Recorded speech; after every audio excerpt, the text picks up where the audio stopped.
Railway station पर भूतों की बारात। एक रामपुर नाम का गांव था। गांव से कुछ ही दूरी पर एक भूतिया रेलवे स्टेशन था। गांव के लोगों का उस रेलवे स्टेशन से आना जाना तो क्या, उसके आसपास भी भटकते नहीं थे, क्योंकि उनका मानना था कि उस रेलवे स्टेशन पर भूत रहते हैं। हर अमावस्या की रात उस भूतिया रेलवे स्टेशन से भूतों की बारात निकलती है, वह भी पूरे गाजे बाजे के साथ। बारात में एक भूतिया दूल्हा अपनी पूरी पलटन के साथ गांव में आता है और एक जवान लड़की को अपने साथ ले जाता है। आज फिर वही मनूस अमावस्या की काली रात आ गई। घर में एक जवान बेटी है, कैसे मैं उसकी रक्षा करूं? घबराने की कोई जरूरत नहीं है। मैंने घर के सभी खिड़की दरवाजे बंद कर दिए हैं। कोई भी दरवाजा खटखटाएगा तो खोलना मत। आज हम में से कोई भी पूरा रात नहीं सोएगा। तभी दिनेश की बेटी रूबी बोलती है, पिताजी, मुझे कुछ होगा तो नहीं ना? मुझे उन भूतिया बारातियों के साथ नहीं जाना। मेरी बच्ची, तेरे माता पिता के होते हुए तुझे किसी से डरने की जरूरत नहीं है। पूरा गांव दहशत से अपने अपने घर में छिपकर बैठ जाता है। तभी गांव में ढोल और शहनाई की आवाजें आने लग जाती हैं। आवाज इस भूतिया बारात की ही थी, जो रेलवे स्टेशन से निकलकर गांव की तरफ आ रही थी। गांव वालों, दिखाई और सुनाई नहीं देता क्या? तुम लोग को तो देखो, बारात आई है। हमारा स्वागत नहीं करोगे? मेरी दुल्हन कहाँ है? कहीं दिखाई नहीं दे रही मुझे। अब भूतिया बारात गांव में आ चुकी थी। सुनीता अपनी फूल जैसी बेटी को एक कोने में छुपाकर बैठी हुई थी। तभी भूत आगे की तरफ बढ़ता है और जोर जोर से हंसने लगता है।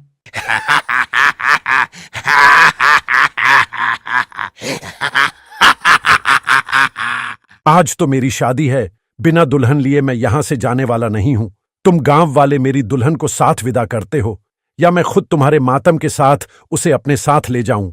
गांव में पूरा सन्नाटा था, मानो गांव में कोई इंसान ही नहीं रहता हो। तभी वह भूतिया दूल्हा दिनेश के घर में दरवाजा तोड़कर घुस जाता है। तुम्हारा दामाद आया है, स्वागत नहीं करोगे अपने दामाद का? मेरी बेटी को छोड़ दो, वो अभी बच्ची है, उसकी अभी शादी की उम्र रही है। बेशक तुम मेरी जान ले लो। मुझसे झूठ बोलता है बुढ़े। कल तू ही तो अपनी बेटी के लिए दूसरे गांव में रिश्ता देखने गया था। मुझे सब पता है, सब पता है मुझे। मेरी बेटी को हाथ लगाने की कोशिश भी मत करना। मैं उसकी माँ हूं। मैं अपने जीते जी अपनी बेटी की शादी एक भूत से नहीं होने दूंगी। फिर क्या था, उस भूतिया दूल्हे को बहुत गुस्सा आता है और वह रूबी के माता पिता को वहीं जान से मार देता है। रूबी अपने कमरे में जैसे तैसे छुपकर बैठी थी। छोड़ो मुझे अपने माता पिता के पास जाने दे। पर वो भूत उसकी एक नहीं सुनता। वो रूबी को अपने साथ उसी भूतिया रेल स्टेशन में ले जाते हैं। अगली सुबह होते ही प्रियंका और उसके परिवार के सांस में सांस आती है। कल तो हमारी बच्ची बाल बाल बच गई, पर जो रूबी के परिवार के साथ हुआ वह बहुत बुरा हुआ। ऐसा नहीं होना चाहिए था। पर हम कब तक अपनी बेटी की रक्षा करते रहेंगे? एक ना एक दिन तो वो भूत हमारी बेटी को भी उठाकर ले जाएगा। उस रात के बाद पूरे गांव में डर का खौफ छाया हुआ था। हर जगह मातम बिखरा हुआ था।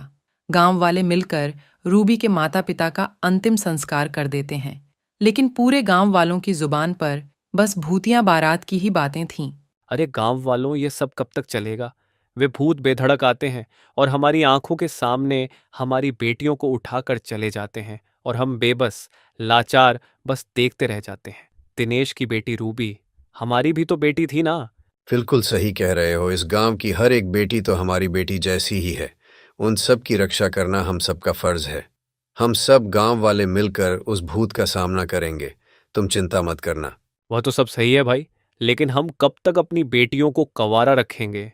जिसकी भी बेटी जवान और शादी के लायक होती है, पता नहीं कैसे उस भूत को पता चल जाता है और वह उसे उठा के अपने साथ ले जाता है। मेरी बेटी भी है और उसकी भी अब शादी होने वाली है। मैं कैसे अपने कलेजे के टुकड़े को उस भूत के हवाले कर दूं? अगले दिन पूरा गांव मुकेश की बेटी प्रियंका के शादी में लगा था। एक तरफ सजावट तो दूसरी तरफ मिठाइयां बन रही थीं। अब फेरों का समय था। दूल्हा दुल्हन मंडप में बैठे हुए थे कि तभी अचानक रेलवे स्टेशन से भूतिया बारात गांव की तरफ आ जाती है। सभी गांव वाले भूतों को देखकर अपने अपने घरों में छिप जाते हैं। अरे गांव वालों, तुम सबने तो मेरा साथ देने का वादा किया था ना? और कहा था कि हम इन भूतों का मुकाबला करेंगे। अब क्या हुआ तुम्हारे वादे का? तभी मुकेश की बेटी प्रियंका और पत्नी शोभा भी वहां आ जाती हैं। तुम्हारा यह साहस कि मेरे बिना तुम अपनी बेटी की शादी करने चले थे। जैसे ही भूत प्रियंका के माता पिता को मारने वाला होता है कि तभी प्रियंका उसी भूतिया दूल्हे के सामने आ जाती है और कहती है, आप मेरे माँ बापूजी को मत मारिए। अच्छा छोड़ दूं, इसे मैं बस एक ही शर्त पर छोड़ूंगा, अगर तुम मेरे से शादी करोगी। नहीं नहीं मेरी बच्ची, शादी के लिए तू हाँ मत करियो। तेरी शादी से अच्छा है कि यह भूत हमारी जान ले ले। माँ पिताजी, अगर इस भूत से शादी करने से आप दोनों की जान बचती है तो मैं यह शादी जरूर करूंगी। यह कहते ही भूतिया दुल्हा अपने बैंड बाजी के साथ प्रियंका को अपने साथ भूतिया रेलवे स्टेशन की ओर ले जाने लगता है। रुक जा मेरी बेटी, तू ऐसा मत कर। किसी गांव वाले की हिम्मत नहीं होती कि उस भूतिया बारात का सामना कर सके, क्योंकि उस बारात में एक से बढ़कर एक खूंखार भूत और चुड़ैल मौजूद थे। वहीं प्रकाश नाम का व्यक्ति अभी हाल ही में गांव में आया था और यह सब देखकर वह कहता है, ये ठीक नहीं किया हम सब ने। मेरी भी एक बहन है और उसकी भी उम्र शादी के लायक हो गई है। क्या उस प्रियंका की जगह मेरी बहन होती तब भी ऐसा ही करते हम लोग। गांव की बेटियों को हम यूं ही उन भूतिया बारातियों के हवाले करते आ रहे हैं, कल को मेरी सरिता का नंबर ना हो। भैया भाभी, मुझे बहुत डर लग रहा है। आए दिन इन भूतों का खौफ बढ़ता ही जा रहा है। दुल्हन का वह सुहाग का जोड़ा उनके मौत के जोड़े में तब्दील होता जा रहा है। बहन तू चिंता मत कर, मैं इसका समाधान जरूर निकालूंगा और तेरे साथ साथ इन गांव वालों को भी इन भूतिया बारातियों से मुक्त कराऊंगा। इसके बाद प्रकाश जंगल में एक तपस्वी तांत्रिक के पास जाते हैं और उनके पास पहुंचकर अपने गांव का हाल बताता है। बेटा, मैं देख पा रहा हूं कि तुम्हारे गांव पर एक श्रापित भूतिया बारात का साया है और उस भूतिया बारात से छुटकारा पाने के लिए मेरे कहे अनुसार नियमों का पालन करना होगा। जी तांत्रिक बाबा। इसके बाद वो तांत्रिक प्रकाश को समाधान और नियम बताते हुए एक गंगा जल की बोतल देते हैं और कहते हैं, जा बच्चा, तेरे और तेरे गांव वालों का कल्याण हो। जिसके बाद प्रकाश गंगा जल लेकर गांव आ जाता है और सभी गांव वाले से कहता है, सुनिए गांव वालों, इस भूतिया बारात से छुटकारा पाने का एक उपाय मुझे मिल चुका है, लेकिन इस काम को पूरा करने के लिए मुझे आप सबका साथ चाहिए होगा। हम सब तुम्हारा साथ देंगे, बताओ क्या करना है। बस आप सब एक काम कीजिए कि आज की रात शादी का प्रबंध कीजिए, बाकी सब मैं संभाल लूंगा।